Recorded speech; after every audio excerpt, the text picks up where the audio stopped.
to kind of finish out what happened to us in 2020, obviously Elon famously bought Twitter. And I remember one of my favorite quotes. He said, I didn't buy a company, I bought a crime scene. And then, Yeah. he put out, the Twitter files, which were pretty much ignored completely by mainstream media. And a lot of people actually never even read that stuff. But of course, we were up on it because we had felt, that censorship. And it was pretty shocking what they found, direct requests from actually many, many levels of government. I don't even know how they could keep their heads together there in San Francisco when you've got, multiple different parts of the government asking you to take this down, to quiet this person, to do this, to do that. And I always used to joke, I can't wait for the YouTube files, because we were actually deplatformed from YouTube in 23 after having a lot of open arguments with them in 2020.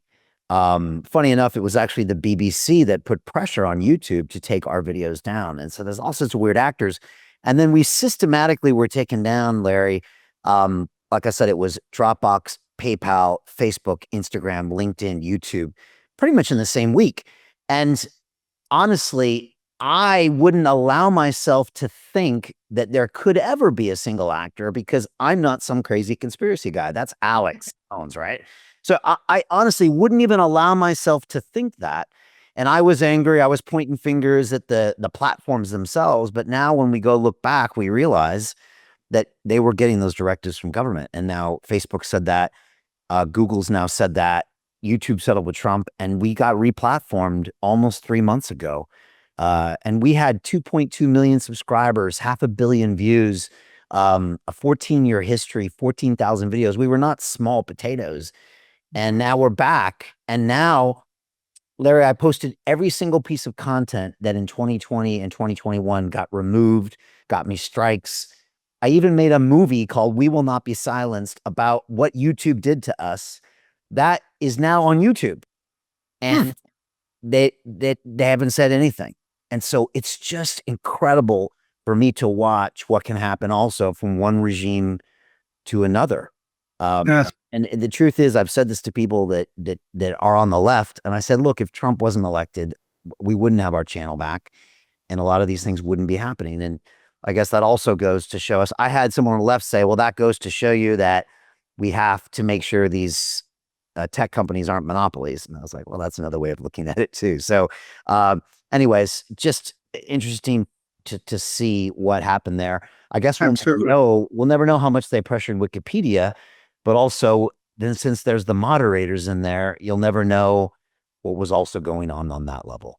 How do you get out of a rat race? How do you create wealth not only for yourself, but also for the generations to come after? I am absolutely amazed with the quality of companies that we're getting exposure to. We go on to Zoom calls with the innovators and the folks who are building new applications in metaverse, blockchain, artificial intelligence, decentralized finance. What's going on, everybody? Thumbs up if you can see me. We are focusing on early stage investment. And the quality of people that we're getting exposure to, whether it be Dan Tapiero with 1RT, Jason Ma from Open, Yatsu from Animoca. It's been a phenomenal experience thus far.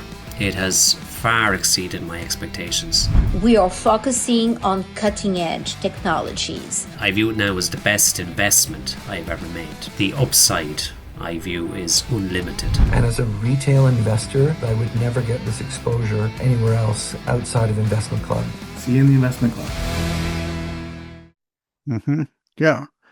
I remember those days and being shocked at yes, there's the full court press against various players,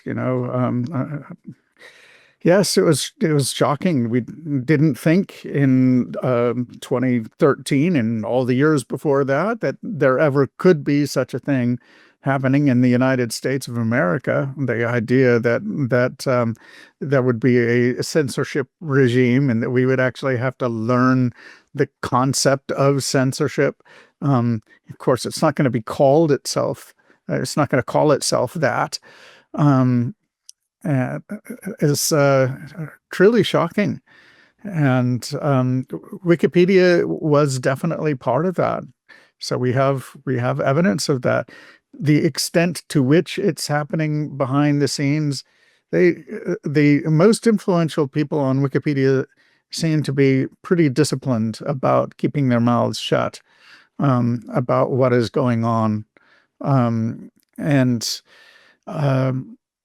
I think there has to be quite a few paid players. There's a lot of paid editing going on. There's a fair number of accounts in the hundreds, not the thousands, that appear to be working full time on Wikipedia. Okay. Oh, Must be a lot of money to be made there. Exactly. And then, of course, we don't know who those people are, and all the more, we don't know who is paying them. To continue watching the rest of the episode for free, visit our website londonreal.tv or click the link in the description below. Hi, it's Brian Rose from London Real. You probably know that we've just recently been re-platformed on YouTube after 25 months completely in the dark. The truth is, I really need your help. What I really need you to do is click on that subscribe button right now, like this video, and maybe even leave a comment or share the link with friends. We're really fighting against an algorithm that's tried to keep us quiet for so long, and the more subscribers we have, the more people watch our content, the better guests we can bring you, the better content, and we can continue transforming lives. We've been doing this for 14 years now. I want to do this for another 14 years, but I really need your help. So click on that subscribe button, like the video, leave a comment, share this, and we're going to continue to bring you more and more great content. Thank you.